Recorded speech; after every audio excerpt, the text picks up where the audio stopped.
Salve, salve tricolores, sejam bem-vindos a mais um vídeo aqui do canal. Para você que é novo por aqui, já se inscreva aí embaixo, deixa o like no vídeo e me segue lá no Instagram, AlemãoSPFC. E agora sem enrolar, vamos pro vídeo de hoje desejando uma excelente segunda-feira, que Deus abençoe o nosso dia. São Paulinos e São Paulinas, começamos mais uma semana e finalmente semana de jogo aí do tricolor paulista, né? Ficamos longos dias sem o tricolor em campo, mas nesta quinta-feira, fora de casa, o São Paulo encara a equipe do Internacional. O Inter que jogou, né, nessa última semana aí, definiu aí uma vaga na Copa Sul-Americana, né? O Inter encarou a equipe do Delfim e o São Paulo vem preparado para encarar a equipe do Inter. Temos já uma grande novidade, né? O Wellington Rato está de volta e vai ficar à disposição do técnico Zubeldia. É a primeira vez que o meio atacante fica aí, né, à disposição para o técnico argentino. E com a saída do Wellington Rato no departamento médico, temos apenas dois jogadores se tratando aí de lesão, que é o Pablo Maia e também o Rafinha. Outro jogador que se recuperou de lesão e vem jogando muito bem é o Rodrigo Nestor, né? O Rodrigo Nestor vem ganhando cada vez mais espaço, vem ganhando aí a titularidade, vem ganhando muitos minutos depois de uma lesão séria que ele teve no final da última temporada, tirou ele praticamente de todo este início de ano, mas ele vem voltando aí a confiança depois de ter feito aquele gol da Copa do Brasil, que sofreu aquele pênalti, né, importantíssimo no jogo da Libertadores, e vem ganhando cada vez mais minutos e a oportunidade de ser novamente titular da equipe do São Paulo. O que vocês estão achando aí desta nova fase, vamos dizer assim, do Rodrigo Nestor? Deixa aí nos comentários a sua opinião. Galera, vamos falar agora sobre o assunto do dia, né? A gente sabe que o São Paulo está procurando um volante, sempre surgem nomes, e hoje a gente vai falar do nome que está aí na mídia, né? Que muita gente está comentando e também perguntando, só para trazer aí um esclarecimento para vocês. O São Paulo consultou a situação do volante Arthur Melo. Vocês lembram do Arthur, né? Que surgiu no Grêmio, acho que foi campeão da Libertadores, depois foi para o Barcelona, passou por muitos clubes, recentemente esteve no Liverpool e atualmente está na equipe da Fiorentina emprestado,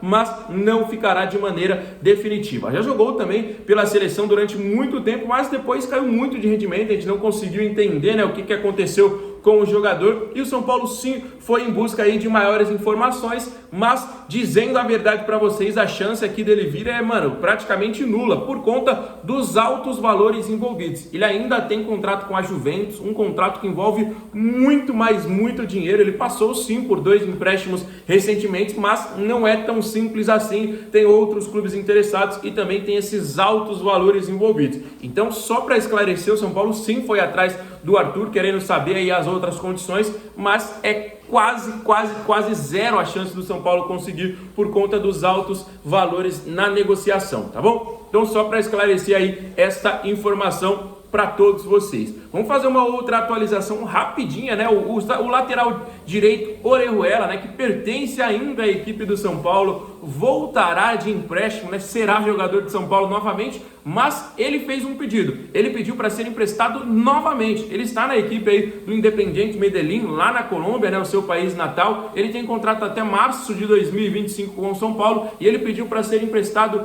mais uma vez. Ele sabe que não terá oportunidade, ele quer ser emprestado mais uma vez ao futebol colombiano. Acredito que o São Paulo não vai aí, né, se opor a esse pedido, até por conta que ele não faz parte do planejamento, por questões contratuais, ele voltaria e tudo mais, mas ele deve permanecer por lá mesmo. Acredito que esse novo empréstimo dure até o término do contrato dele com a equipe do São Paulo, né? Porque aí ele já pode assinar aí de maneira definitiva com a sua equipe, mas fato é que parece, né, que ele nem vai voltar ao tricolor paulista. Ele já vai assinar aí um novo vínculo e permanecer por lá mesmo, tá bom? Então só esse ponto aí pra gente trazer para vocês. E os outros dois jogadores que voltam de empréstimo, né, tanto o Lisieiro, tanto o Jackson Mendes, se chegarem ao São Paulo, né, tá sendo feita uma análise com eles aí. Os dois jogadores estavam no futebol europeu, o Lisieiro no Everton da Suíça, o Jackson Mendes no Elche da Espanha, e se eles voltarem, eles só podem voltar quando abrir a janela de transferências daqui exatamente um mês. No dia 10 de julho abre a janela, e aí os jogadores que voltam de empréstimo, os jogadores que eventualmente foram contratados, poderão chegar às suas novas equipes, como por exemplo o Felipe Anderson, né? A gente viu que o Palmeiras fechou já tem até um tempo, né, que o Palmeiras fechou a contratação do Felipe Anderson, mas ele só pode oficialmente chegar e jogar na equipe do Palmeiras na abertura da janela, que é no dia 10 de julho, assim como esses jogadores que voltam de empréstimo do São Paulo. Diferente dos jogadores que ficam livres no mercado. Os jogadores que ficam livres, eles podem chegar a qualquer momento, mesmo com a janela fechada. Por exemplo, como foi com o Cássio, né? O Cássio rescindiu com o Corinthians, ficou livre e aí ele pôde já assinar no Cruzeiro, foi anunciado, já está treinando aí com a sua nova equipe. Diferente também do Alexandro, que ainda tem contrato com a equipe da Juve até o final deste mês, mesmo ele já tendo se despedido. Então são as atualizações que a gente tem aí para vocês. Falar um pouquinho sobre o Corinthians, né? Que fase que vive a equipe do Corinthians. Agora estão falando aí em interditar a Neoquímica Arena, estão falando no impeachment do atual presidente aí que assumiu em janeiro, né? Tem pouquíssimo tempo que o Augusto Melo assumiu. Cássio foi embora, Carlos Miguel está indo embora, os diretores estão pulando do barco também. Que fase que vive a equipe do Corinthians. Isso sem contar que eles estão na zona do rebaixamento, hein, rapaziada? Triste nada, né, rapaziada? A gente sempre zoa aqui os nossos amigos corintianos e temos confronto com eles neste próximo domingo. Então, como é que será que vem o Corinthians para encarar o São Paulo nesse clássico, né? A gente pega o Inter quinta-feira e domingo tem esse clássico contra o Corinthians. Apurei algumas informações aí de que neste último treinamento lá no Parque São Jorge, quem treinou como goleiro foi o Matheus Donelli. Exatamente, não sei se ele vai realmente atuar como titular nessas próximas partidas da equipe, mas ele atuou como titular no treinamento e pode começar jogando aí esses próximos jogos, ou seja, pode atuar também contra a equipe do São Paulo. Antônio Oliveira vive um momento conturbado com a sua equipe, assim também como todo o Corinthians, né, galera? Então, durante a semana a gente vai falar muito sobre isso, vamos falar muito também sobre o Inter, né? Até porque o jogo é primeiro, quinta-feira, mas